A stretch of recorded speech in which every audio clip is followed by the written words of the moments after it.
chers amis du Rwanda, chers compatriotes. En ce jour du 1er juillet, notre pays, le Rwanda, célèbre officiellement le cinquantenaire de son accession à l'indépendance.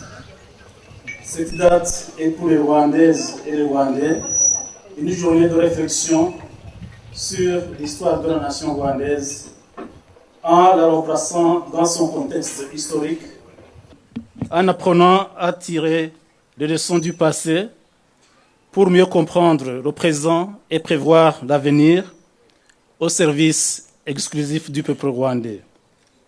En effet, comme le rappelait récemment dans un entretien exclusif accordé à Jeune Afrique, le président de la République du Rwanda, Son Excellence Paul Kagame, a dit que le 1er juillet est une partie de notre histoire que nous devons assumer avec ses parts de lumière et de tragédie.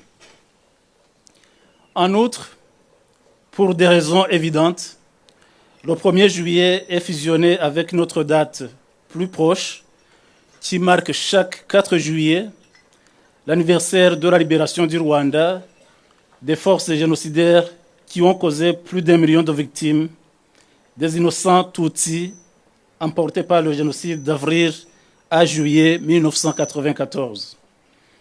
Ce n'est donc pas un hasard si les deux événements sont commémorés cette année, le 1er juillet. Chers amis, une petite revue des événements permet de comprendre les conditions dans lesquelles les indépendances africaines ont été octroyées. En effet, les années 50 ont vu les premiers pays se libérer du joug colonial. Puis, une deuxième vague plus importante a mis sur la carte géopolitique du continent toute une génération spontanée de pays promus à la souveraineté internationale. C'est dire que tous les leaders réunis n'avaient pas participé à des degrés égaux au combat pour l'indépendance. Certains avaient même été contraints par les événements à accepter un statut qu'ils avaient toujours redouté et qu'ils n'avaient jamais osé revendiquer. Leur ambition était formatée pour gérer les intérêts des colonisateurs en loyaux auxiliaires. Ce paradoxe se suffit à lui seul pour illustrer un manque de courage politique évident et une absence totale de vision pour le long terme de la part de bon nombre de premiers dirigeants africains à l'époque des indépendances. Le même paradoxe se retrouve dans l'échec de toutes les politiques de développement appliquées en pâle copie en Afrique sans tenir compte des spécificités nationales. Voilà pourquoi, malgré l'existence d'énormes potentialités économiques, des ressources minières notamment, l'Afrique accuse encore des retards dans de nombreux domaines de l'économie, des sciences et de nouvelles technologies. Pour le cas du Rwanda, j'ose affirmer que son indépendance fut acquise sur des bases fragiles et fugaces.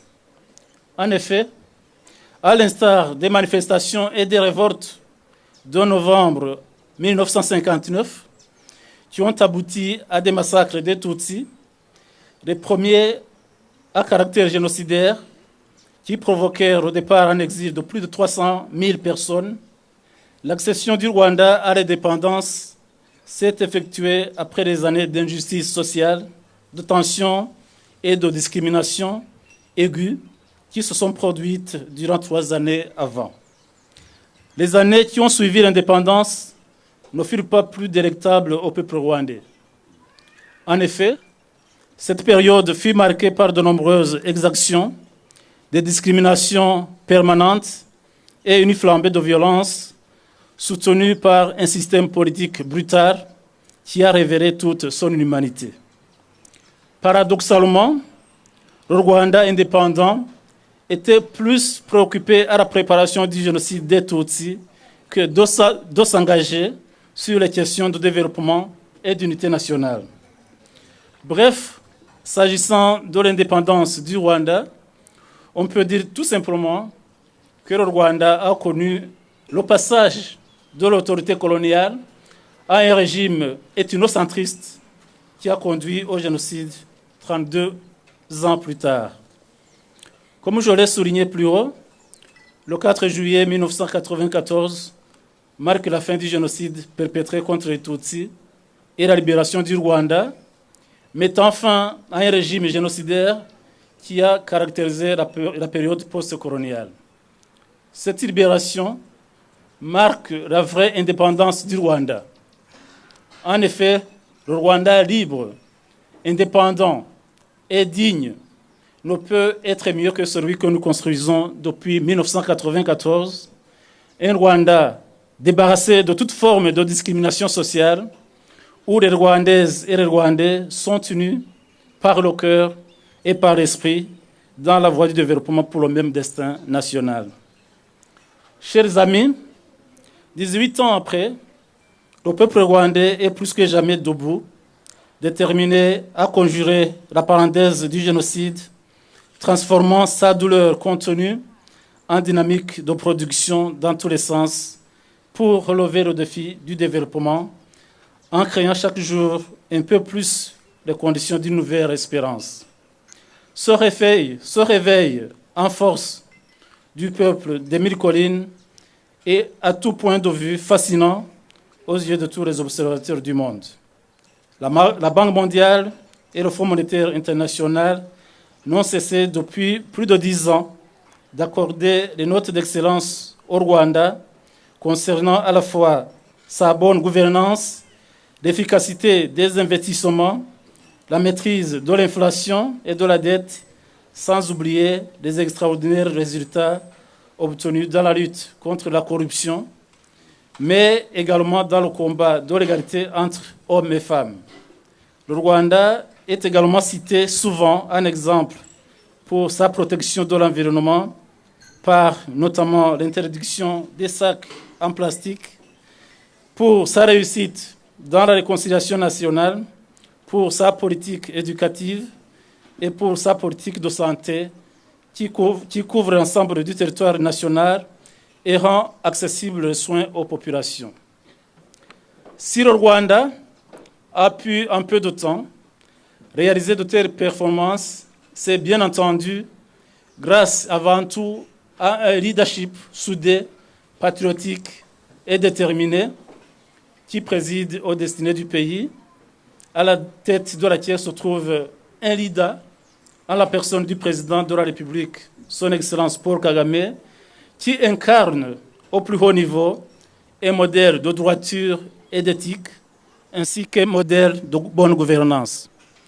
Voilà pourquoi le peuple rwandais adhère sans calcul à tout ce qu'il propose ou entreprend pour le pays.